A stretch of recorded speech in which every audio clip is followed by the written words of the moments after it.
दोस्तों, इस वीडियो में हम कक्षा 9 गणित की प्रश्नावली 7.1 का क्वेश्चन नंबर 5 करेंगे। तो यहाँ पे मैं आपको ये फिगर समझाता हूँ क्वेश्चन के साथ।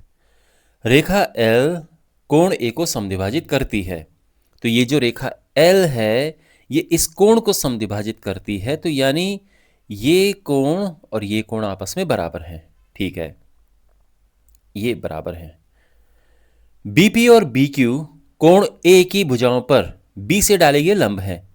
तो BP और BQ इन पे डाले गए लंब हैं। ठीक है, तो ये 90 अंश का है। ये दर्शाइए कि त्रिभुज ABP और AQB सर्वांगसम है। AQB सर्वांगसम है, तो ये दोनों त्रिभुज हमने सर्वांगसम सिद्ध करने हैं।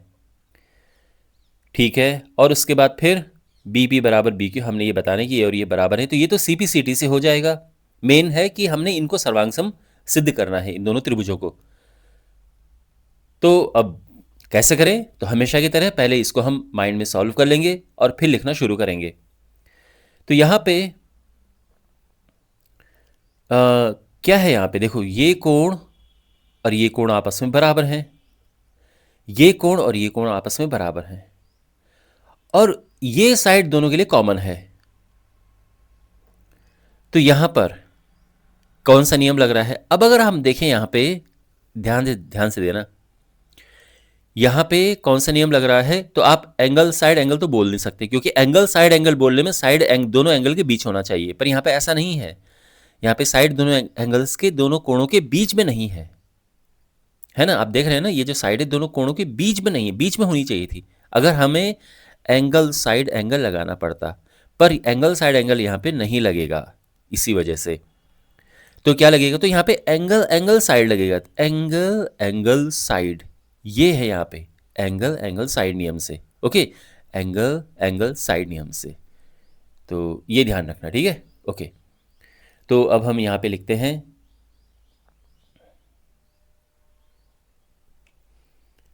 त्रिभुज APB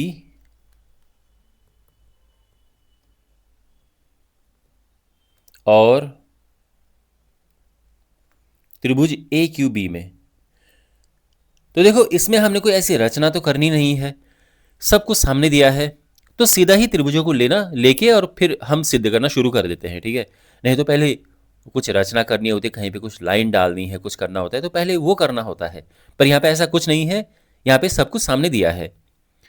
तो सबसे पहले देखो, एंगल एंगल साइड लेके चल रहे हैं ना, तो यहाँ पर ये कोण और ये कोण बराबर है, तो हम कहेंगे कि कोण ए, देखो ABP, हम इसको BPA कोण भी कह सकते हैं,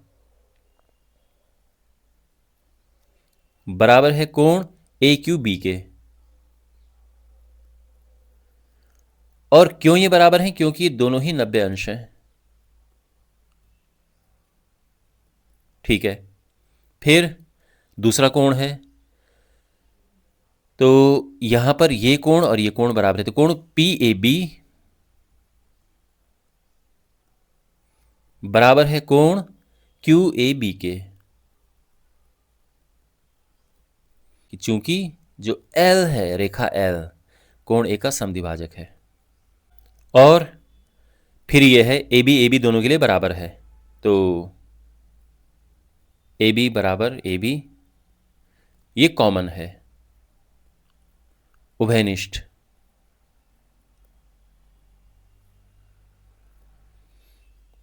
तो हम कहेंगे कि इसीलिए देखो, आपने एक चीज नोटिस की होगी, यहाँ पे मैंने इनको लिया ही इस क्रम से है जिस क्रम से मैंने यहाँ पे ये एंगल एंगल साइड कहा है। तो ये एंगल है, ये एंगल है, ये साइड है, तो पहले मैंने इसीलिए ये लिया, फिर ये लिया, और फिर ये साइड ली है। ठीक है, तो जो नियम आप लगाने जा रहे हैं उसी हिसाब से आप यहां पर भी लीजिए। यानी पहले साइड लिखना, कि ये बात तो खैर ऐसा कुछ नहीं है कि खराब गलत हो जाएगा, लेकिन कोशिश किया करो कि जो आप यहां पर जो नियम लगाने वाले हैं, तो जो उसका क्रम है उसी क्रम से आप यहां पर भी लिखें। तो ये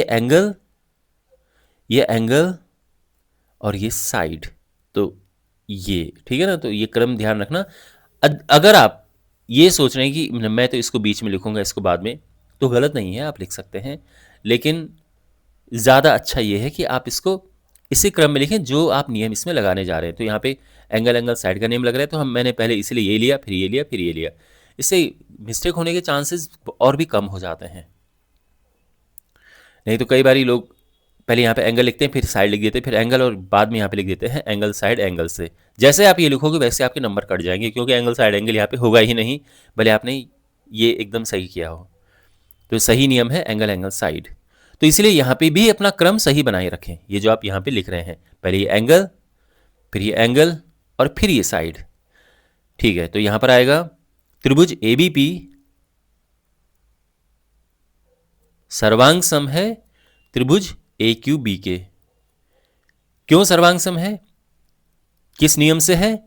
एंगल साइड नियम से।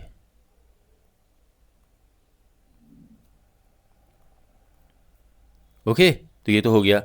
अब सेकंड पार्ट देखो। सेकंड पार्ट में हमने सिद्ध करना है कि ये और ये बराबर हैं। तो ये CPCD से बराबर हो गए, तो हम सीधा कहेंगे कि चूंकि, अब देखो यहां से हटा देते हैं, ठीक है। वैसे यहां पे हम ऐसे लिखते नहीं हैं, केवल जो चीज़ दी है, जैसे ये और ये बराबर दिए हैं, तो ये हमने निशान मार दिए। इसके अलावा हमने और कुछ नहीं लिखना होता है। तो यहां पर चूंकि त्रिभुज APB सर्वांग सम है त्रिभुज AQB के, इसीलिए हम ये कह सकते हैं कि BP बराबर BQ। और कैसे? CPCT से। तो CPCT अगर आपको नहीं समझ आ रहा है अभी भी, मैं कई बार आपको हर क्वेश्चन में लगभग बताता हूं मैं। CPCT क्या है? सर्वांग सम त्रिभुजों के संगत भाग, corresponding parts of congruent triangles. तो एक बार त्रिभुज सर्वांग सम प्रूव हो गए तो उनके संगत भाग बराबर होते हैं, यही इसका मतलब। और संगत भाग क्या होते हैं? तो आसान भाषा में ये समझो कि बराबर कोण होंगे तो उनके सामने के भाग संगत भाग होंगे। तो जैसे ये कोण बराबर है तो इनके सामने के ये भाग संगत भाग हैं और ये बराबर होंगे। आई होप आपको ये क्वेश्चन समझ आ गया होगा।